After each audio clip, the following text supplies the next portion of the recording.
Hello everyone. Today I will explore the story of how modern Turkey emerged from ruins of Ottoman Empire, and we will focus on two main pieces. That firstly about the Treaty of Sevres that was signed in 1920 and the Treaty of Lausanne signed in 1923. These two treaties mark two very different moments in Turkish history. One of the collapse of humiliation and another of the victory in the national independence of Turkey. At first, let's look to historical background of the two main treaties, what was happened, and after like that even say these treaties was signed. For example, after World War I, that was ended in 1918. The Ottoman Empire was one of the defeated Central Powers, and the empire was already weak and divided, and the allied powers like Britain, France, and Italy were looking to the opportunity how to control the territories of Ottoman Empire, how to control and their plan to divide the Ottoman lands. And these main powers like Britain, France, and Italy occupied major cities like Istanbul, Izmir, and is beginning to plan how to divide another cities of Ottoman Empire. But new Turkish nationalist movement led by Mustafa Kemal Atatürk started to form in Anatolia, and the goal of Mustafa Kemal Atatürk was protect their homeland from the another empires and reject any treaty to threaten Turkish sovereignty. And this Treaty of the Sevres was signed in that time when was the occupation of Ottoman Empire's lands from the Central Powers. This treaty was signed in 1920 in the town of Sevres near the parish, and it was an agreement between the allied powers and the Ottoman government, but represented by Sultan's officials. But it was seen as a betrayal by the Turkish people, because the treaty stripped the Ottoman Empire of most of its lands and give these lands to foreign powers economic control, and they left the Turkish with only a small region in central Anatolia. It was never accepted by the nationalist movement, which considers the illegitimate. Main terms of the Treaty of Sevres was not like that expected from the Turkey because there was extremely harsh situations, like Greece was given to the Western Anatolia, including one of the important cities of Turkey, Izmir, and also Armenia and Kurdistan wants to the independence, but the Turkish government never want to give independence for the Kurdistan, but they promised to independence, and they dividing the Eastern Anatolia, the Dardanelles and the Bosporus Straits. That's the crucial waterways of Turkey were placed under the international control. And what is mean?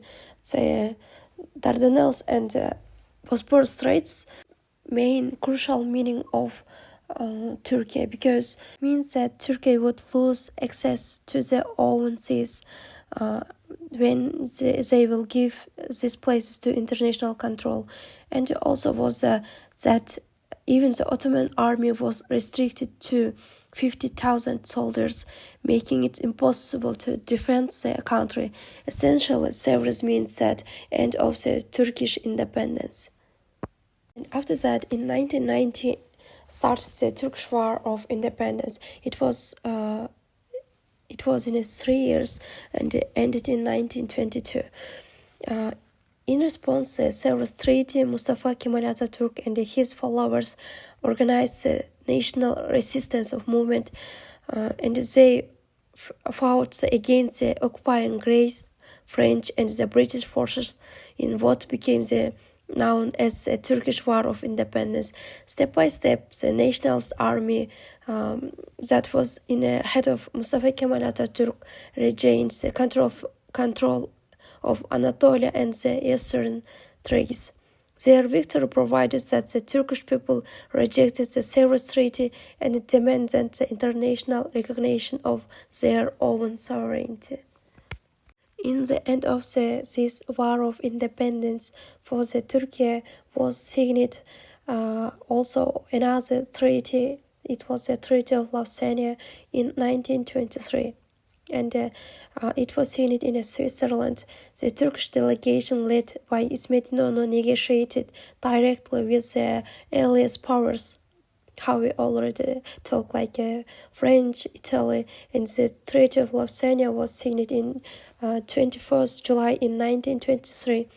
And in this treaty was that official recognizing of new Turkey Republic, and it replaced the Treaty of Sevres and became the foundation of Turkey's modern borders. And in here was mentioned the new Turkey's modern borders. For the first time, the Turkish nations was treated as an equal in international diplomacy.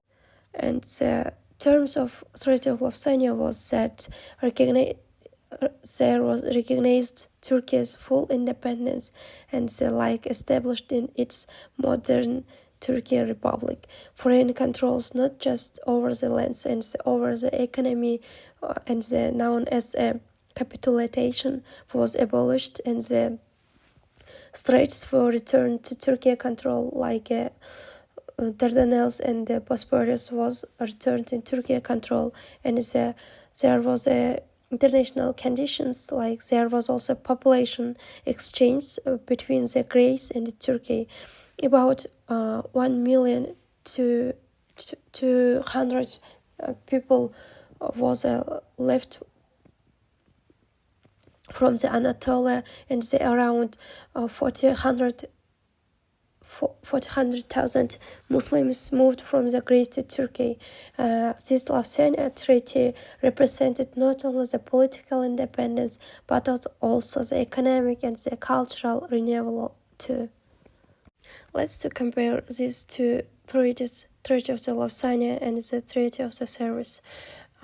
Firstly, when we compare the two treaties, the contrast is clear because the Treaty of Sevres symbolized the collapse of Ottoman Empire with no respect for national will, but the Treaty of Lausanne, on the other hand, that represented the rebirth of the Turkish nation through the self-determination and the diplomacy. Sevres was imposed on the Ottoman Sultan. Lausanne was negotiated by a sovereign Turkish government to the new Turkish government, and in 3 years, Turkey went. Turkey went from occupation to the independence.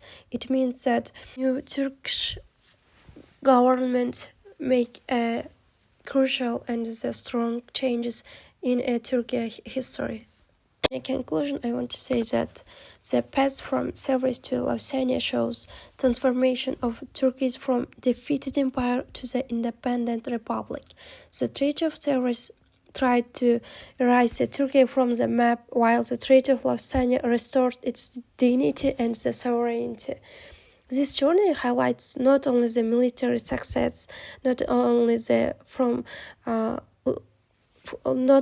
linked from land or something else, but also the power of national unity and the diplomacy under the Mustafa Kemal Atatürk, the Türklerin babası, the leader of Turkic Republic.